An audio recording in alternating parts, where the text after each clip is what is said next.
right. So Binance's CEO has been he's pled guilty of money laundering. This story's been breaking for a little while, quietly. I mean, unless you've been looking for it, you wouldn't really find it. It's not, this isn't, people killing people or anything. This isn't sensational stuff. This is white collar crime. Nobody cares about white collar crime. Let me read this story. This is from CBC, so this is homegrown stuff for me. Um, this is a Canadian guy, so hey, why not? So here we go. Binance's Canadian CEO steps down, pleads guilty to breaking anti-money laundering laws. Binance chief Peng Zhao stepped down and pleaded guilty to breaking U.S. anti-money laundering laws as part of a 4.3 billion U.S. settlement resolving a years-long probe into the world's largest crypto exchange. Prosecutors said on Tuesday. Oddly enough, I use Binance. I have a lot of my stuff on Binance, probably most of my stuff. So no, I don't think you're going to touch me. I'm not really a big player. So the deal, which will see Zhao personally pay out 50 million US, was described by prosecutors as one of the largest corporate penalties in US history. It is another blow to the crypto industry that has been beset by investigations. It comes on the heels of recent fraud conviction of FTX founder Sam Bankman-Fried. But several legal experts said it was a good outcome for Zhao, leaving his vast wealth intact, allowing him to retain his stake in Binance, the exchange he founded in 2017. That seems that's nice. That's a sweetheart deal. Binance broke U.S. anti-money laundering and sanctions laws and failed to report more than 100,000 suspicious transactions with organizations the U.S. described as terrorist groups, including Hamas, Al Qaeda, and the Islamic State of Iraq and Syria, authorities said.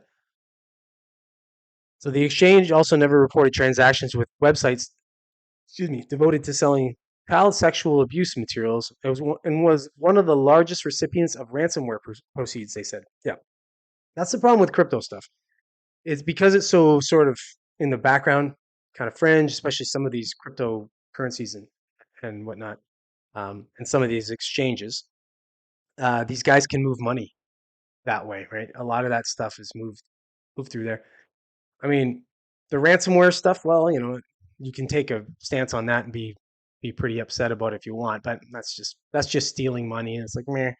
But child sex stuff and and terrorist activities, ugh, like that kind of stuff. Obviously, if you've got exchanges that are allowing that kind of stuff to go on, yeah, crackdowns should be coming.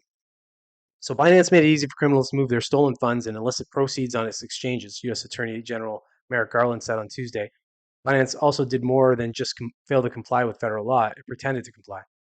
Some of the charges, which are both criminal and civil, relate to practices that Reuters reported first in a series of articles in 2022. Justice Department negotiated the settlement with the Commodity Futures Trading Commission, the CFTC, and the Treasury Department. While Zhao faces a maximum sentence of 18 months in prison under recommended federal sentencing guidelines, a Justice Department spokesperson said Wednesday that we do not reserve the right to seek a sentence above the guidelines. The government has not taken a position yet on what we're going to recommend. That won't come until the sentencing phase, the spokesperson said. Binance's former chief compliance officer, Samuel Lim, was charged by the CFTC. The agency said neither Lim nor his lawyers responded to the request for comment. Binance will pay 1.81 billion US within 15 months and a further 2.51 billion US forfeiture as part of the deal, prosecutors said. Zhao, a billionaire, was born in China and moved to Canada at the age of 12. He pleaded guilty in a Seattle court on Tuesday afternoon. It's funny. So he has to pay a fine of 50 million, and he's a billionaire. Yeah, that's rough. I feel sorry for him. That's probably one less yacht he's going to have, but well, at least they're doing something, I suppose.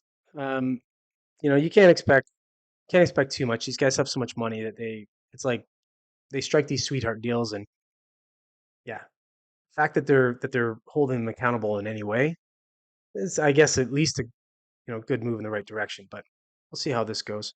I doubt he even does 18 months. Probably just do like 6, and then they'll release him.